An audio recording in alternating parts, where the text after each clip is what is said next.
Alright, so I'm at my parents' house waiting for my dad to come put air in my tire. But I just wanted to say, because we're on our way to the gym, I just wanted to say, for those of you who are fearful of going to the gym because you think people are going to be looking at you and, you know, all that jazz, let me tell you, don't let that hold you back. If you want to join a gym, join a gym. I promise you, nobody's looking at you. And the very few that may look at you, it's like, and like, this 2025, why do we still care what other people think? Like, move it along. If they don't like what they see, then they can close their eyes. You know what I'm saying?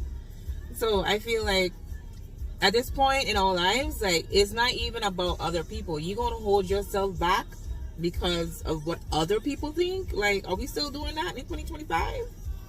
No, because they're there to get themselves right, and you're there to get yourself right. So everybody's there with the same goal in mind. Nobody's worried, really and truly, nobody's worried about what somebody else looks like. Like, you know what I'm saying? I'm not worried about, oh, her figure looks this way or his figure look that way. Well, I do worry. I do look at the guys. I ain't even gonna lie. But but not in a lustful way, but I do admire some, you know. But anywho, so when you go to the gym, just go and be you, do you. Like, don't focus on what other people might be saying or thinking or whatever. Who cares at this point? Because guess what? They're going to think it in their head regardless, whether you're in the gym or somewhere else. Like, you know. So don't let that hold you back. Go to the gym. If you want to go to the gym, do your thing. Don't let that fear hold you back. I know a lot of people also feel like they're embarrassed because they feel like they don't know how to use the equipment. Here's a little secret. Most of us in that gym do not know how to use that equipment. We winging it. And we watch what other people are doing on it and they're, oh, okay, so that's how you do it. And then you go and pretend like you know what you're doing too. And then you get used to it, and then you become comfortable and feel like you know what you're doing. And even when you feel like you're doing it right, you get a trainer come along and say you're doing it wrong. And that's okay, because guess what? I was still getting results doing it the wrong way, okay? But don't be embarrassed. And there's usually trainers at most of the gyms that will show you how to properly use the equipment. A lot of the equipment now has instructions on it. Or like QR codes where you can scan and it'll have like a little video showing you how to use the equipment.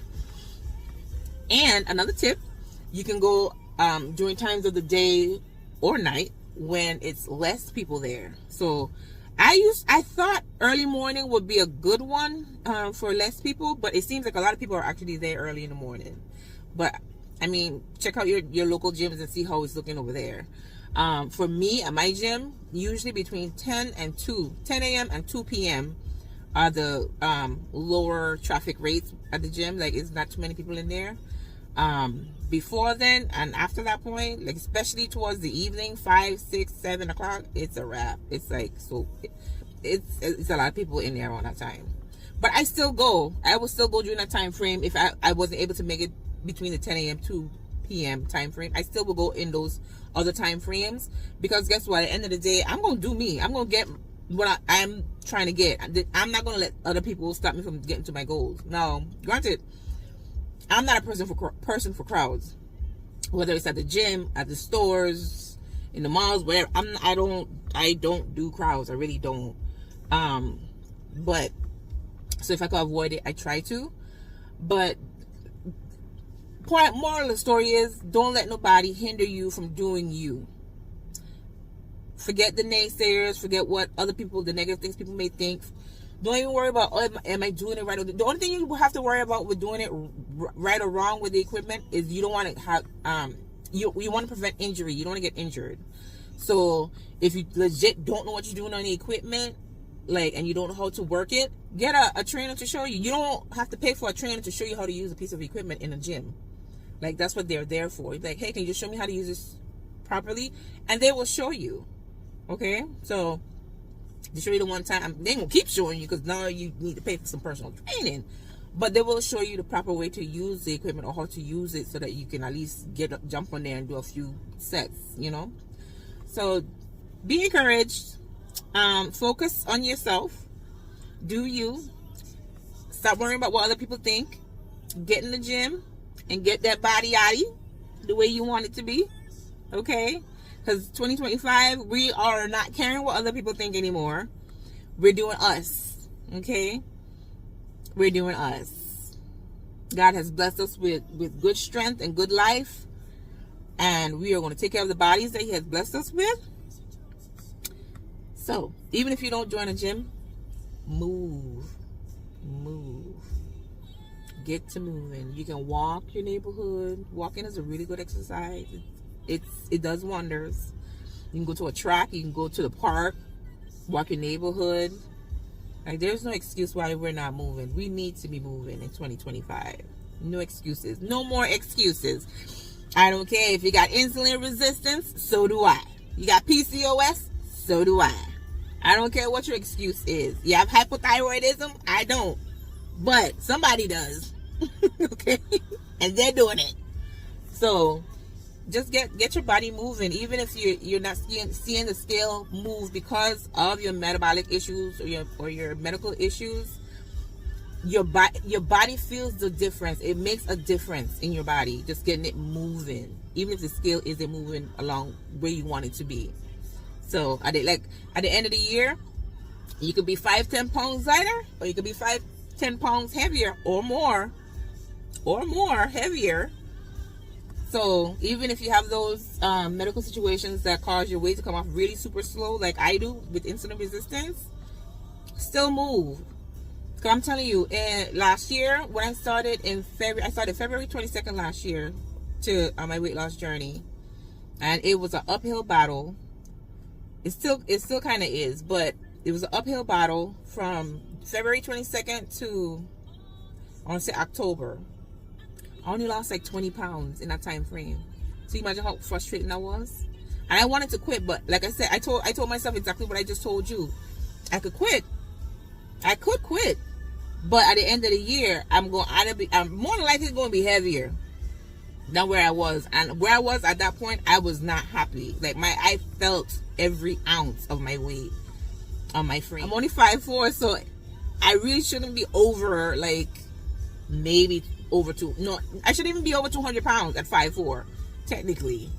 But it is what it is, okay? So it's a lot on my frame. And so I had to do something about it. And I was like, granted, the scale ain't moving, but I can't stop. I have to keep doing what I got to do to get off whatever I can get off, and hope and pray that the scale will eventually start moving. I even got some professionals on board with me, and they were like, yeah, you need some help. You need Mounjaro. 6-week weight loss program that I went through that was free at my hospital that I work at. The doctor pretty much said, you need to be put on Mounjaro. So I went to my primary, got Mounjaro, and mind you, from February to October, well, it wasn't even October. I started before that, but the first 2 doses of Mounjaro didn't do nothing for me. It wasn't until I hit 10 milligrams of the Mounjaro is when the scale started moving, which is why I say October, because October is when I started taking the 10 milligrams of Mounjaro. So October to the end of December, I lost 20 pounds, another 20 pounds. Mind you, without the Mounjaro, doing everything right, exercising 4 or 5 days a week, eating right, from February all the way up until October, I only had lost 20 pounds. And then with the Mounjaro on board, because it helped with my insulin resistance, I lost 20 pounds in a 2-month period versus, how many months was that? 8 months for 20 pounds? Doing everything right. So, yeah. If you need to talk to your doctor about getting some medications to get but if you need stuff to help with your metabolic disorders, do what you gotta do. Like, talk to your doctor and see what's best for you. And don't care what other people think. A lot of people have negative things to say about Ozempic and Mounjaro and Zepbound and whatever else is out there that people are using to help them lose weight. But at the end of the day, who cares what people think? It's 2025. Do you. Do what's going to make you happy. Because at the end of the day, they're doing what makes them happy. They're not the ones that have to be sitting there with all that weight on their frame.